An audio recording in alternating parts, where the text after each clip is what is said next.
ഓരോ ദിനവും ഖുർആനിനൊപ്പം നന്മ വഴി 230-ാം ദിവസം. സൂറത്തുൽ ബഖറ 220. അസ്സലാമു അലൈക്കും വറഹ്മത്തുള്ളാഹി. അൽഹംദുലില്ലാഹ് വസ്സലാത്തു വസ്സലാമു അലാ റസൂലില്ലാഹ്. അഊദു ബില്ലാഹി മിനശ് ശൈത്വാനിർ റജീം.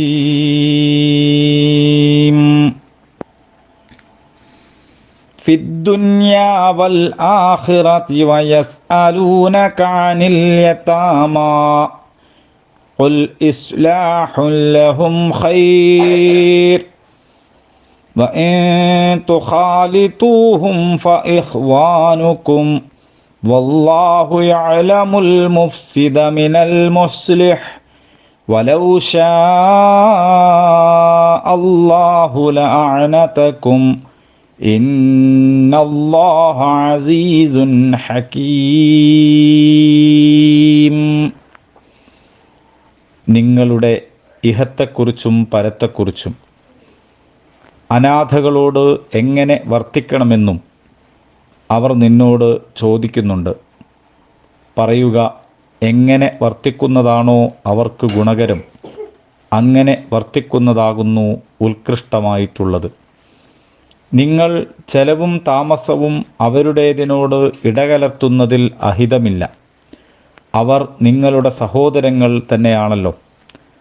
അധർമ്മികളെയും സുധർമ്മികളെയും അള്ളാഹുവിന് നന്നായി അറിയാം. അള്ളാഹു ഇച്ഛിച്ചിരുന്നുവെങ്കിൽ ഇക്കാര്യത്തിൽ നിങ്ങളെ ഞെരുക്കുമായിരുന്നു. എന്നാൽ അവൻ അഭിജ്ഞനായ പരമാധികാരിയാണല്ലോ. ജാഹിലിയ കാലത്ത് അനാഥകളെ ചൂഷണം ചെയ്യുക പതിവായിരുന്നു. നാഥനില്ലാത്ത ഇത്തരക്കാർക്ക് സംരക്ഷണം നൽകുകയെന്ന വ്യാജേന അവരുടെ സ്വത്തുക്കൾ കൈവശപ്പെടുത്തുക എന്നതായിരുന്നു അക്കാലത്തെ അറബികളുടെ കുടിലതന്ത്രം. എന്നാൽ അനാഥ കുട്ടികളുടെ അവകാശങ്ങൾ സംരക്ഷിക്കുവാൻ കർശനമായ വിധികൾ ഖുർആനിൽ തുടരെ വന്നുകൊണ്ടിരുന്നു. അനാഥ കുട്ടികളുടെ ധനത്തിൻ്റെ അടുത്തുപോലും പോകരുത്. അനാഥ കുട്ടികളുടെ ധനം അക്രമമായി തിന്നുന്നവർ അവരുടെ വയറുകളിൽ അഗ്നിയാണ് തിന്നുനിറക്കുന്നത് എന്നെല്ലാം താക്കീത് നൽകപ്പെട്ടിരുന്നു. ഇത്തരം കഠിനമായ വിധികൾ കാരണം അനാഥ കുട്ടികളുടെ സംരക്ഷണം ഏറ്റെടുക്കാൻ നിർബന്ധിതരായവർ അങ്ങേയറ്റം ഭയപ്പെടുകയും അനാഥ മക്കളുടെ ഭക്ഷണപാനീയങ്ങൾ പോലും തങ്ങളിൽ നിന്ന് വേർപെടുത്തി അതിന് പ്രത്യേകം ഏർപ്പാടുണ്ടാക്കുകയും ചെയ്തിരുന്നു. ഇത്രയ്ക്ക് സൂക്ഷ്മത കൈക്കൊണ്ടിട്ടും അനാഥ മക്കളുടെ ധനത്തിൻ്റെ വല്ല അംശവും തങ്ങളുടെ ധനത്തിൽ കലർന്നേക്കുമോ എന്ന് അവർക്ക് ഭയമുണ്ടായിരുന്നു.